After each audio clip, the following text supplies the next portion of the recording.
Misha turaheza tukabihinguramwo amakara kugira ngo dushobore gushika kuri iyi poudre mubona hano hantu mu nyuma twayihingura ikazovamwo ikara mushobora kubona gutya ariko kandi ino kara riba ryagenewe gukoreshwa mu mihana mugabo tukanagira n'inkwi twarahinguye kugira ngo dushobore gutekeshwa n'abantu bari mu bigo bikuru twovuga nk'amakambi twovuga nk'amashure ahantu hahurira abantu benshi izino nkwi nizo ziheza zikabafasha zigenda gusubirira za nkwi ziva mu giti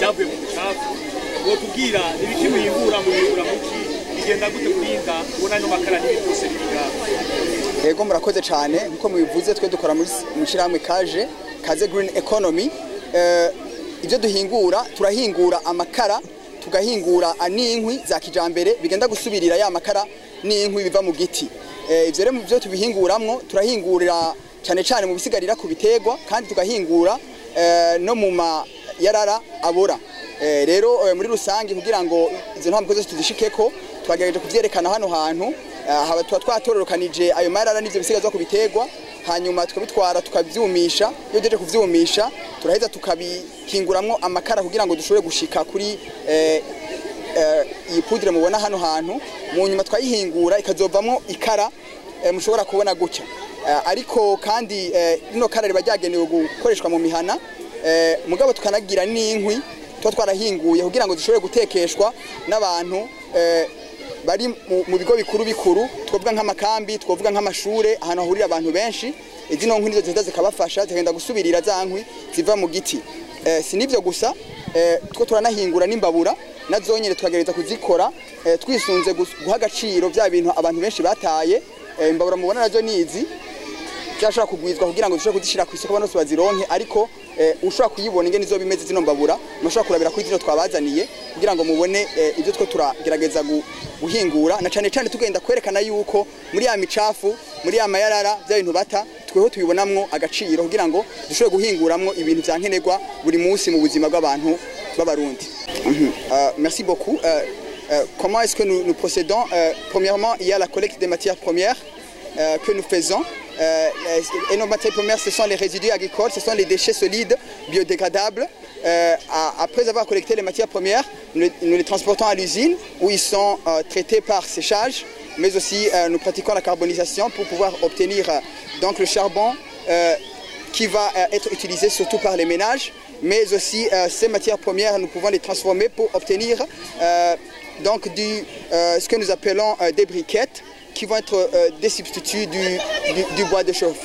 Et donc, à part les combustibles que nous produisons aussi des foyers améliorés dont les prototypes sont ici pour justement pouvoir renforcer l'efficacité énergétique, mais aussi augmenter, plutôt améliorer les conditions de cuisson dans les ménages et dans les grandes communautés. Et donc, pour le moment, nous nous focalisons sur comment est-ce que nous pouvons donner de la valeur aux déchets pour justement créer de la valeur à partir des choses qu'on a jetées, que personne ne voit, que ça peut être transformé et avoir une seconde vie. Merci. Et quel serait votre appel donc à l'endroit de ceux qui jettent des déchets partout? Donc le premier appel, c'est justement à la communauté burundaise, c'est justement de trier les déchets. Parce que le constat est que les déchets, ils sont non seulement jetés n'importe où, mais ils ne sont pas triés. Et quand ce n'est pas trié, c'est difficile à valoriser. Donc nous sensibilisons les gens à adopter le tri pour que nous puissions accéder à une matière première qu'on peut utiliser dans la fabrication de nos produits. Nous leur sensibilisons aussi de travailler avec les professionnels de la collecte et de ne pas justement venir jeter les déchets sur des sites comme celui-ci parce que ça crée des problèmes environnementaux et des problèmes de santé à la population. Nous sommes Kaze Green Economy. C'est une société qui s'est engagée pour promouvoir l'économie circulaire ici au Burundi en donnant justement de la valeur aux déchets. Voilà. Ubu abantu bavaho bataye imicafu mubaha kamakara ubahamagarira iki? Ego ku bantu basanzwe bata imicafu aho babonye hose twabwira yuko bari kwateza ikibazo ico kibazo gishobora guhungabanya ibidukikije ariko kandi kikanahungabanya n'amagara yabo. Nje kituma tubasaba ngo bakorane n'amashira hamwe ariko arakora ivyo kwegeranya imicafu mu gisagara.